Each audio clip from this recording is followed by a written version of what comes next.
Why should Mattel have the license to produce DC action figures and not Todd McFarlane? Let's talk about it.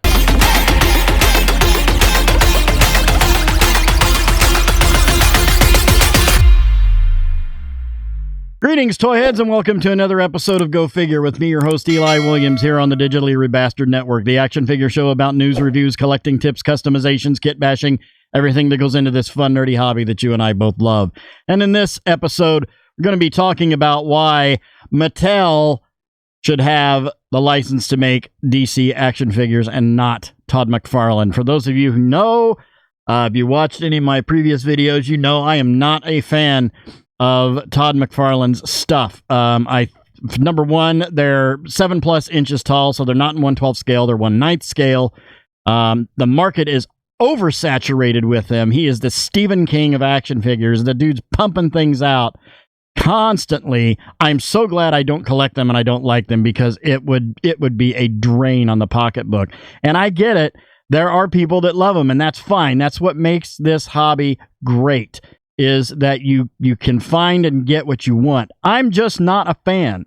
And my main reasons are, number one, scale, number two, quality, and number three, making the classic characters. I don't understand.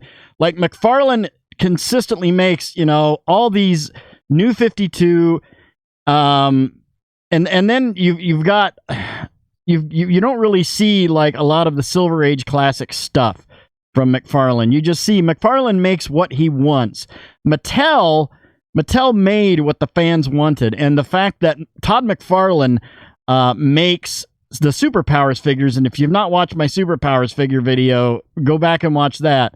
It makes me want to throw up in my mouth when I see them. Outside of the Batman and Superman are okay, but making the New 52 Darkseid was stupid. Making the Batman who laughs was stupid for the Superpowers line. Now, he's got like Deathstroke and he's got a Wonder Woman coming out, but it's not the classic Silver Age Wonder Woman.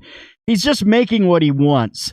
And if he made stuff for the fans, the stuff would probably sell more, because I'll be honest with you, when I go to Walmart or my local Walmart or my local Meijer, I don't have a Target, but I'm sure, and I've seen people's shop videos where they go into Target and it's just they're just packed in the shelves. They're just lined up with McFarlane stuff. You can't find Black Series, you can't find Marvel Legends, you can't find G.I. Joe Classifieds.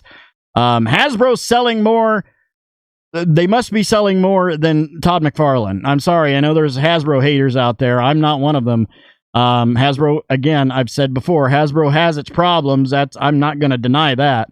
They have distribution issues. They have, I don't know what's going on with their pre-orders right now. Their pre-order system sucks, and I'm aware of that.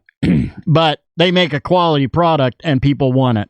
And that's what sells. And that's why you go to the store and you see Todd McFarlane crap lined up on the shelf, and you don't see Hasbro, G.I. Joe Classified, Star Wars Black Series, Marvel Legends. I mean, that's what I'm taking from it. Maybe I'm wrong. I'm not a toy industry guru. The person I go to listen to that is over at Spectre Creative, because Spectre Creative actually worked for Mattel and worked on these right here. And outside of the DC multiverse, because the Shazam and the Superman and the Green Lantern, that's part of the DC. Well, this was the Green Lantern movie figure, but the Superman and the Shazam are, and the Flash and the Aquaman over there are for part of the DC multiverse line. This is what they kind of took over after DC Universe Classics, which is the Batman, Wonder Woman, and Superman that you see here. And these are the superpowers, okay? I don't care what Todd McFarlane craps out onto the market. These are the new superpowers. This is what they did. Mattel and the guy at Spectre Creative, whose name escapes me at the moment, they actually knew what the fans wanted, and they made them. Yeah, they made different versions of Superman and different versions of Batman and different versions of Wonder Woman, but they made the Silver Age classic characters, Golden Age and Silver Age characters. Todd's not doing that. Todd's making stuff that he just wants to make. He makes his own little designs. He doesn't pull hardly anything from the comics, outside of, they had the Dark Knight Returns stuff, and then they had the three Jokers. stuff, but he is not dipping into the Silver Age, and people my age, the collectors, that's what they want. I want to see Silver Age stuff. Now, if he ever comes out with a Jim Aparo or a Dick Giordano or a George Perez Batman, I'm probably going to get that.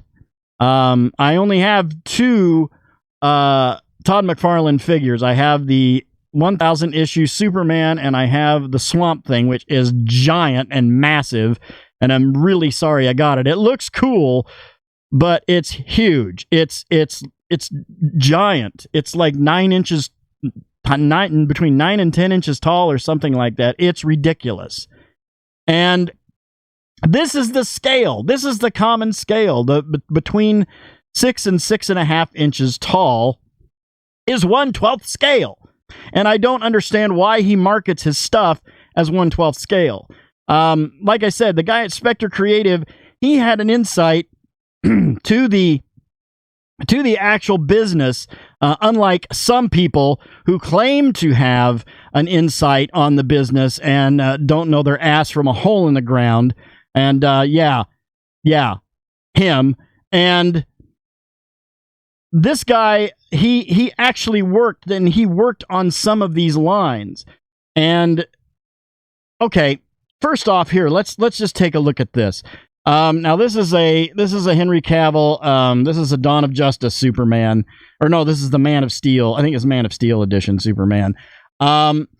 First off, let's look at articulation. Well, actually no. First off, let's look at the quality of the plastic. It is the soft PVC plastic. It's not the hard soapy plastic that Todd McFarlane uses. And I know that there's a lot of people, and especially being on TikTok, there's one guy on there that's got his walls of his house are literally lined with them, and he's not an opener. But for openers, people who take them out of the package, you don't want it. When I pose that Superman, it's like my butt puckers, because I feel like stuff is going to snap off because it's really hard plastic. It's not pliable. And there's not a whole lot of range of articulation with them like there is with these. The only thing I will say about this line is the lack of a forward rocker on the feet. It doesn't have that. But one of the great things about Mattel and what they did was this. They had a hinge at the hip. So the leg went up and out. And you don't see that. You really don't see that anymore. Now everything's a ball joint, and sometimes a drop-down ball joint to where it will pop, and so you can swing out more, and that works. But this was nice. This was real nice. But like I said, and the lack, well, they were doing some ab crunches on this one. Doesn't have one, but a lot of the DC Universe Classics had them. But, and this one, I took the rubber cape off and I put my own custom cape on there and glued it into place. But, it doesn't have the thigh swivel up here. Most of them have the thigh swivel right there in the middle of the leg. So you have that. You don't really see double knees on them either. But these are older. They weren't really jumping into that yet. But, I really, really like just what Mattel did with their product. It was a major, major need for the collectors, especially the people. Oh, there goes Wonder Woman. Especially the people who wanted newer versions of the superpowers, the old Kenner superpowers figures, and that's what they did. They even had a line out. Which was like the 30th anniversary. I have the Calabac Build-A-Figure from it. But, excuse me, frog in my throat. I have the Calabac from it, but they made a superpower, like a 30th anniversary superpowers line with like Batman, Superman, Wonder Woman, a repainted Green Lantern, Riddler, like the Super Amigos one that was made from Argentina. And then they also had a Mr. and Mitzi Pizlik, and they all came with pieces of, I think they also had that one that was El Capitan Real, which was like a gold Superman. But they were, they came packaged with, and they were Matty collector exclusives.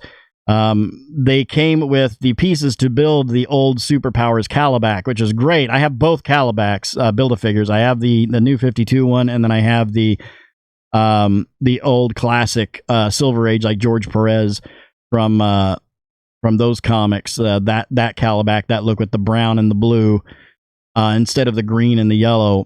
I also have Darkseid. I have the Build-A-Figure Darkseid. I have the Build-A-Figure. Well, they were called Collect and Connect, but I have Doomsday, Bane, Solomon Grundy. I have several of those. Eventually, at some point, I do want to get Apache Chief, Samurai, Eldorado, and Black Vulcan to complete like the Super Friends lineup. But yeah, I mean, there was such a variety. Like, you could literally reenact Crisis on Infinite Earths if you wanted to with these figures, because they were all there. All the villains and the different variations. You had the Power Suit Lex Luthor, as well as like the Super Friends Lex Luthor. Yes, there were exclusives, but like the Joker, to me, the number one Joker action figure made that's out that you can get is the DC Universe Classics Joker, because it's the Silver Age, it's the Classics Joker. It's not any of these I've got my face stapled on me or anything like that. It is the classic Joker. And with these figures, you got that. You're not getting that with Todd McFarlane. I don't know how he snookered his way into getting the DC license, but it really, I'm sorry. And to all the people that do collect them, I'm sorry. I know that you enjoy them. And again, that's fine. There is no wrong or right way to do this. But with those figures, those Todd McFarlane figures, number one, it's the size. Okay, just for instance, here is the Todd McFarlane. This is the one I was talking about, the issue 1000 Superman. Now, I did remove the stupid rubber cape, and I grinded down the little hole that it was plugged into, and I put a cloth cape on it. I drilled holes. I did a tuck cape on this one. But number one, I cannot get this guy to stand up. I just simply cannot get him to stand up. For the life of me. I have to have him on a stand. And that's why, one of the reasons why the McFarlane, see if I can at least maybe on this lumpy cloth get him to, no. Here's another problem too. You've got these exposed, now he does have butterfly joints, but there's really no motion in them. The choice of hands that came with this too was really, the only fist was on the left, which makes no sense. Or I'm sorry, no. I have that wrong. The only flattened out hand was over on the left and not on the right, which it should be on the right, so you can have him in a flight pose. There's an ab crunch, but not much of one. There's a ball joint mid torso, or on the waistline. But, yeah, I can't get him to stand up. Here's another problem. I want you to listen to these, and I have worked these joints for a while, but I want you to listen to this. I'm going to hold it up to the microphone. Hear that? Like, there is this creakiness to the plastic that you don't, I don't get that. I don't get that with these. I don't get that with Hasbro's stuff. I just gotta lay him down because I can't stand him up. And again, I'm sorry for those who love them, and like I said, that's great. If that's what you like and that's what you go for, then you go for it. But for me and my money, I want better articulation. I want better materials, and I think that's really, honestly, if I had to put money on it, I would guess that he kind of cuts corners and uses cheaper materials to produce them so quickly and cheaply. He did have a price hike here recently, but by $1 or $2. And that's another thing too that really kind of irritates me, and I really need to make a video about this. And I don't like to make bitchy, rant videos. But when it comes to this community, this action figure collecting community, there are many of us that expect more than what we're getting on some things. And I would have to say that McFarlane is one of those companies that I just expect more from them, and we don't get it. We just don't get it. And like, I know they have a line coming out that was just announced that's going to be like the Dark Knight, Batman Begins, Dark Knight, and Dark Knight Rises lineup, and they're going to have a Christian Bale Batman, and that is one Batman that I don't have. As a Christian Bale Batman, I don't have a Clooney Batman. I don't have a Val. I'm not really sure 100% if there's a Clooney, but I know there's a Val Kilmer Batman, the Mattel made. But I have I have two Keaton Batmans, and I have a couple of Ben Affleck Batmans. But I really would like to have a Christian Bale Batman, and I know Mattel made one.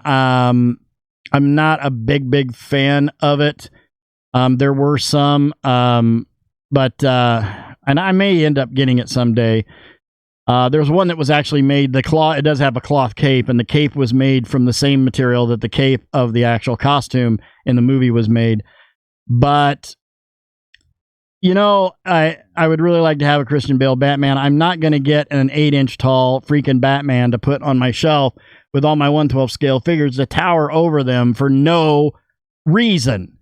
It's almost like Todd McFarlane wants to be the Apple of action figures. It's like, no, all my stuff's proprietary. You have to get all my stuff on the shelf. You can't mix and match. You can't have my stuff with your Marvel Legends. You can't have my stuff with your DC Universe Classics. You're going to have all my stuff on your shelf displayed, because that's what the scale I'm going with, even though I say it's 1/12 scale and it's not 1/12 scale. The one thing, if I could get him to stop doing anything, it's calling your stuff 1/12 scale. It is not. It's 1/9 scale. They're the same size as Mego action figures. And if you look up a scale of a Mego action figure, it is 1/9 scale. So stop calling your stuff that. So yeah, that's how I feel about it. Let me know what you think down in the comments down below. Do you think the DC license should go back to Mattel or perhaps Hasbro? I would like to see that as well, because God only knows what they would do. I would really, actually, after looking at a lot of the Jurassic Park stuff that has come out recently, I would just be fine with Mattel picking the license up again. But this doesn't work, and this is one of the small ones. This doesn't work. Okay, he's too tall. So, Todd, pull your head out of your butt. Make the stuff that needs to go with our collections, because I'm not going to buy your stuff. I know there's people that buy their stuff, and they buy his stuff exclusively and probably don't have these on the shelf. It's the people like me who have this stuff that want your stuff along with it, and we can't do that because it looks stupid. That'll be all for this episode. Thank you guys for watching. I hope you enjoyed that. Please remember to like, comment, and subscribe. Smash that bell so you can get information on all the good things coming out of the Digitally Rebastard Network. You all have a great week and a great day. I'll see you next time. And until then, don't forget to get your figure on. Take care.